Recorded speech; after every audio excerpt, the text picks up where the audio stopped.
Hey guys, let's talk Married at First Sight, Season 20, Episode 13. So we start this episode with Adam and Marissa. Marissa had several of her friends over, and they're talking about her relationship with Adam and how things are going. And she brings up their bad day, as she calls it, the day where they went pickleball playing and jet skiing. And so she's telling them about it. And she says, ever since that day, the vibes have kind of been off, as in he really, I don't know how to say this without it sounding childish, but he didn't like her behavior or her lack of enthusiasm about playing and all of that. So he's been kind of acting kind of funny. And so she said the vibes are off. And her friends, they make the comment that Marissa needs someone that allows her to be herself. And Adam is very pushy, and he stated that from the very first episode, when he was like, yeah, I had a girlfriend who I trained to be XYZ. So that's what he thinks he's going to do with Marissa. So he is definitely not the one, like her friends say, that is going to allow her to be herself. Because if what herself isn't in agreement or in alignment with what he wants, then he's not going to be cool with it. So then Adam, towards the end of things, Adam does come out, and she tells him that that she told them about their bad day, but it's still like he knows that she told him, but I guess he didn't feel like they felt the way about it. And I'll say why I felt that later. But he said it wasn't a bad day to him. He enjoyed it. Of course you enjoyed it. You were doing everything you wanted to do. And they were like, name three things that you like about Marissa.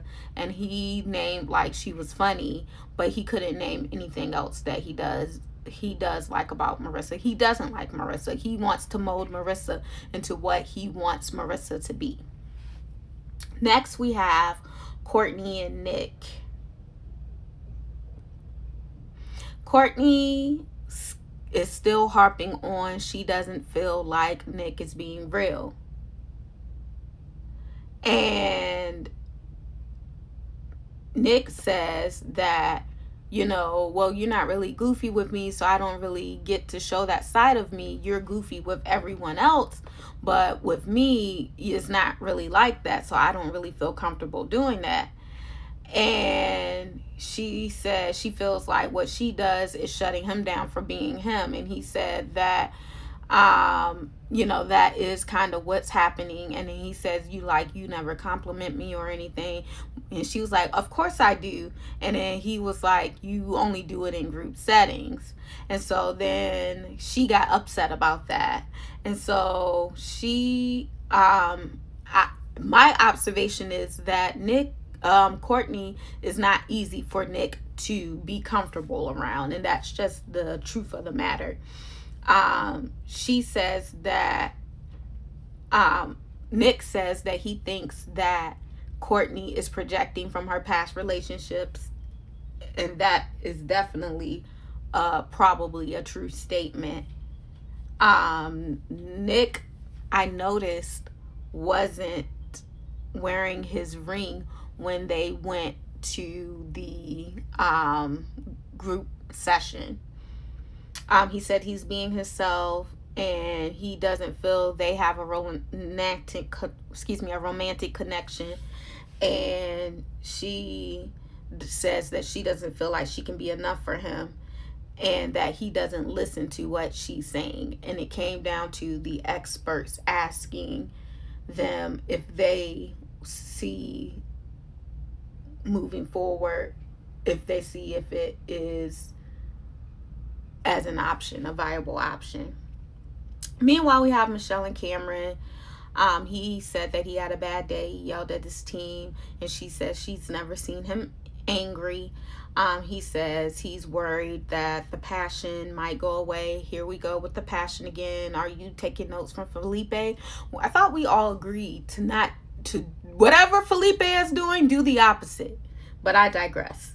And so he says that the fact that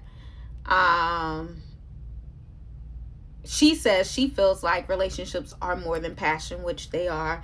And then he says that him not being in a long-term relationship is scaring him.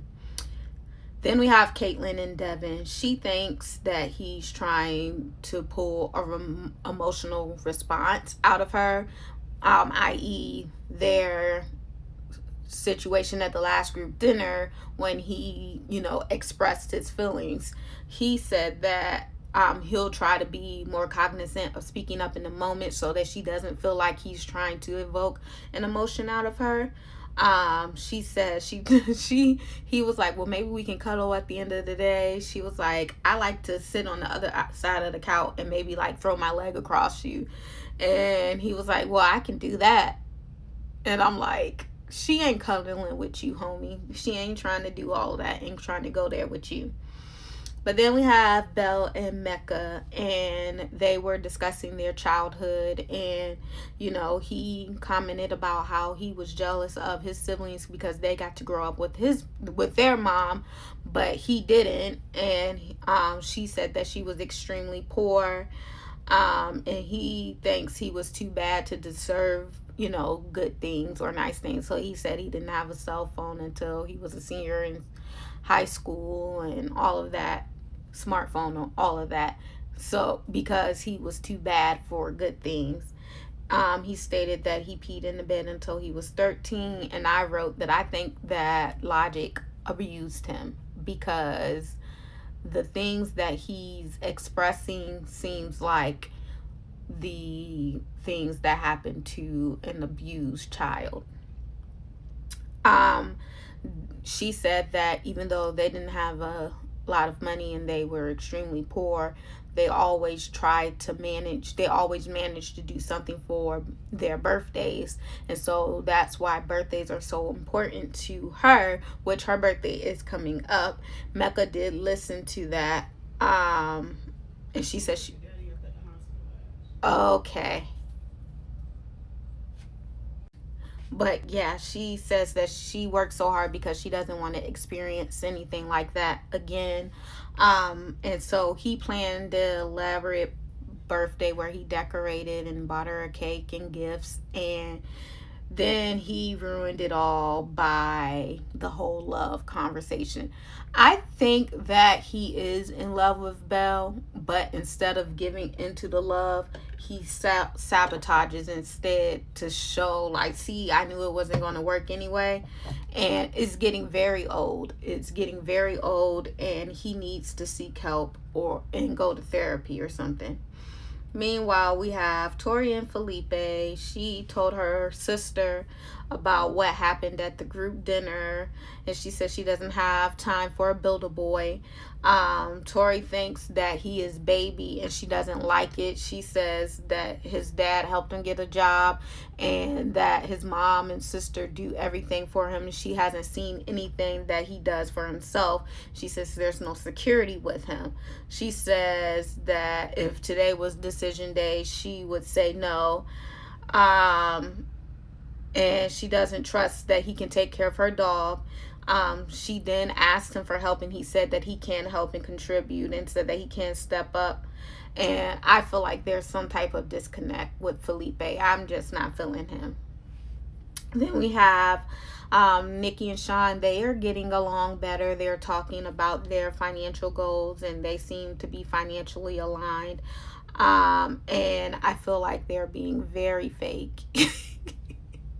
Like, I think they're trying to a certain extent, but at